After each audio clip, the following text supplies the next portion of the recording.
You are listening to The Vocal Technologist. Spoken tech for your ears. Welcome to Vocal Technologist. It's Friday, and you know what that means. Founder Fridays. Exactly. Today we're doing a bit of a spotlight on fintech. We're looking at what's really driving things and maybe what's holding things back for entrepreneurs in finance. Yeah, things moved so fast. Faster than you can scroll sometimes. Right. So we've got some really interesting developments to unpack today. Definitely. It's a mix of big strategic shifts and some cool tech breakthroughs, stuff that impacts, the big banks right down to your own wallet. Okay, let's dive in then. We have to talk about Visa first. Oh, yeah. This move to, hit the brakes on their U.S. open banking stuff. That feels big, especially when you remember that huge $5.3 billion Plaid offer they made. It really is a significant pivot, and it speaks volumes, I think. So what's behind it? Well, Visa's citing regulatory uncertainty, mainly from the CFPB, the Consumer Financial Protection Bureau. Right, around consumer data rights. Exactly. And also the potential for new bank fees just to access data.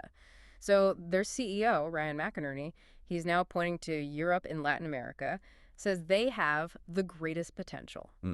So regulation is really fragmenting the global strategy then? Pretty clearly, yeah. And interestingly, MasterCard is still pushing ahead here in the U.S., full steam ahead. Ed, okay, for you listening, maybe you're an entrepreneur or work in finance. This isn't just about Visa, MasterCard, is it? Not at all. The CFPB reopening this whole open banking rule debate. It puts a much bigger burden on smaller banks, right? Absolutely. Think about the fixed costs. Secure authorization, compliance, it hits their bottom line way harder than a giant institution. So are we kind of creating a system where only the big guys can really play effectively in open banking? That's the real tension, isn't it? How do you foster innovation, which needs data access, but also protect those smaller players and assure fair competition? It's a tricky balance. Okay, let's switch gears a bit. From policy to tech, AI. Always a hot topic. There's this huge success story from Bank of America, their virtual assistant, Erica. Oh yeah, Erica. Impressive numbers. Over 3 billion client interactions. 3 billion. Across 42 million clients since, 2018? That's massive AI adoption. It is. But what's really interesting here is that AI isn't just for the giants like BoFi. Right. Think about small and medium businesses, MSMEs. They make up more than half of global GDP. Wow, I didn't realize it was that much. Yeah, and AI can do incredible things for them. Combine AI for onboarding, for credit checks, KYC automation, know your customer stuff. Streamline all that back office work. Exactly. But combine it with personalized human support when needed. It makes sophisticated tools more accessible. I like that idea someone floated about AI tackling sticky hero problems. Yeah. Those really messy, high-impact workflows that business owners really care about, not just the end user clicking a button. That's a great way to put it.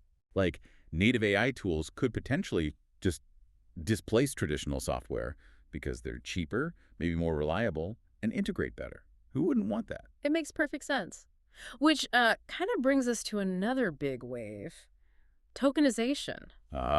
Crypto and banks finally getting closer. I saw Brian Armstrong from Coinbase talking about this. He's definitely got a vision. Banks warming up to crypto and Coinbase becoming potentially your main financial account. And there's legislation moving too, right? Precisely. The Genius Act. It's new legislation basically giving stablecoins regulatory clarity. Which creates opportunities. A huge land grab opportunity, as some are calling it, especially for tokenized deposits. But it's important, I think, to see stablecoins and tokenized deposits coexisting. They solve different problems for different people. Okay. The core message to banks is getting louder, though. If you think the future involves assets on chain, well, your balance sheet should probably be there, too. And for you, the listener, think about this.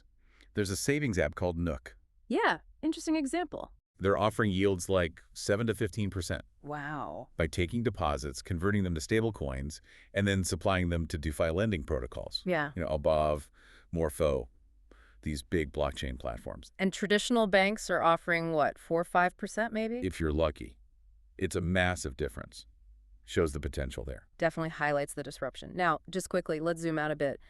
The macro economy affects all this. Right, like Klarna. They're pushing hard in the U.S., revenue's up 21%, but their Q2 losses actually widened to $53 million. Yeah, it shows the cost of that aggressive growth, especially in buy now, pay later, which is super competitive. But on the plus side, their credit losses improved. Meaning they're getting better at managing risk, perhaps. Seems like it. Tightening things up while still trying to grow? It's that classic balancing act. And speaking of balancing acts, the Fed, Jerome Powell hinted at rate cuts maybe as soon as next month. Yeah, balancing labor market risks against inflation, always a tightrope walk. And those decisions directly impact the cost of money for all these fintechs, right? For AI, for tokenization, everything. Absolutely. Lower rates could mean more investment, easier credit. It shapes the whole environment we've been talking about. So wrapping this up, Yeah. what's the big picture here for you? Well, it's clear fintech is just this incredibly dynamic space. You've got big strategic moves like visas.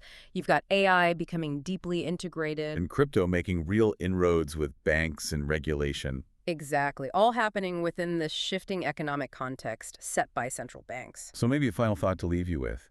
As all this tech speeds up, what happens to traditional finance? Yeah. Does it become this totally digital, maybe unrecognizable ecosystem? Or does that human touch somehow remain the key thing? Like, what parts of your own financial life would you trust to an AI versus needing a person? Good question to ponder. Definitely something to think about. Thanks for joining us for this exploration today. Always a pleasure. Until next time. Spoken Tech for your ears.